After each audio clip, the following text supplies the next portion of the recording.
Switzerland থেকে দেশে ফিরলেন প্রধান উপদেষ্টা, মাকে নিয়ে বাড়ি ফিরলেন তারেক রহমান। আওয়ামী লীগকে কোনোভাবেই নির্বাচনে আসতে দেয়া হবে না উপদেষ্টা মাহফুজ।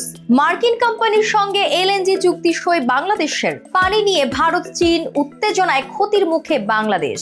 অবশেষে চূড়ান্ত হলো ৯৭তম অস্কার আসরের মনোনয়ন তালিকা। আর্জেন্টিনার কাছে ৬-০ গোলে হার ব্রাজিলের। আমি জিনিয়া, আপনারা দেখছেন টাইমস ফ্ল্যাশ।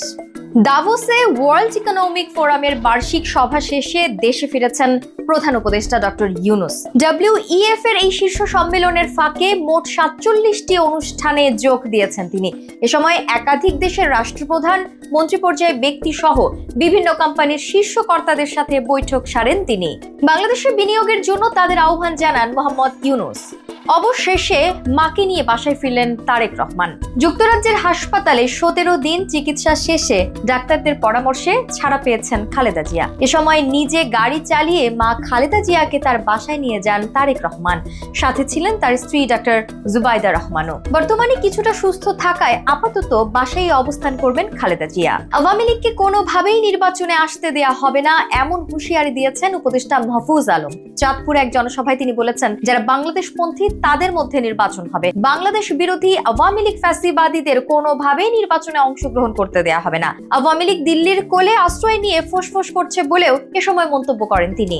যুক্তরাষ্ট্রের প্রতিষ্ঠান আর্জেন্ট এলএনজির সঙ্গে চুক্তি সই করেছে বাংলাদেশ। নির্বাচিত হয়েই মার্কিন জ্বালানির রপ্তানি বাড়াতে হুঁশিয়ারি দিয়েছেন ডোনাল্ড ট্রাম্প। প্রেসিডেন্ট হবার পর বাংলাদেশই প্রথম দেশ কোনো এলএনজি চুক্তি সই করেছে। এই চুক্তির আওতায় প্রতিষ্ঠানটি বাংলাদেশকে বছরে ৫ মিলিয়ন টন তরলীকৃত গ্যাস বা এলএনজি সরবরাহ করবে। চীনের বাঁধ নির্মাণে এবার ক্ষতির মুখে পড়তে যাচ্ছে বাংলাদেশ। দেশটির ঝাংবো নদীর ওপর নতুন মেঘা বাঁধ নির্মাণের ফলে বাংলাদেশের উত্তরের নদীগুলো পড়তে যাচ্ছে ঝুঁকির মুখে। ইতিমধ্যে এ নিয়ে নিজেদের উদ্বেগের কথা জানিয়েছে ভারত সরকার। বিশেষজ্ঞরা বলছেন এর প্রভাবে পুরোপুরি শুকিয়ে যেতে পারে ব্রহ্মপুত্র নদ। সংকট সমাধানে নদী অববাহিকা ভিত্তিক আলোচনা হওয়া উচিত। অবশেষে চূড়ান্ত হলো বিশ্ব চলচ্চিত্রের সবচেয়ে মর্যাদাপূর্ণ স্বীকৃতি অস্কারের মনোনয়ন তালিকা। দুবার তালিকা প্রকাশ পেছালেও অবশেষে 23টি বিভাগের চূড়ান্ত তালিকা প্রকাশ করেছে অস্কার কমিটি। লস অ্যাঞ্জেলেসের দাবানলের জেরে অনিশ্চয়তা ছিল এবারের অস্কার আয়োজনে। জানা গেছে অস্কার পুরস্কার দৌড়ে সর্বাধিক 13 বিভাগে মনোনয়ন পেয়ে এবার রেকর্ড গড়েছেন নায়িকা সেলেনা গোমেজ অভিনীত সিনেমা এমিলিয়া প্যারেজ।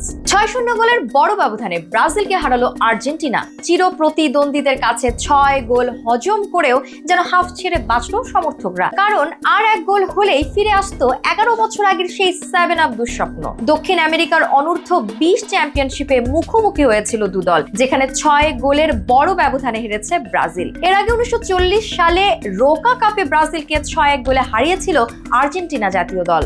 এরকম আরো তথ্য পেতে চোখ রাখুন বাংলাদেশটাইমস.com-এ। ধন্যবাদ।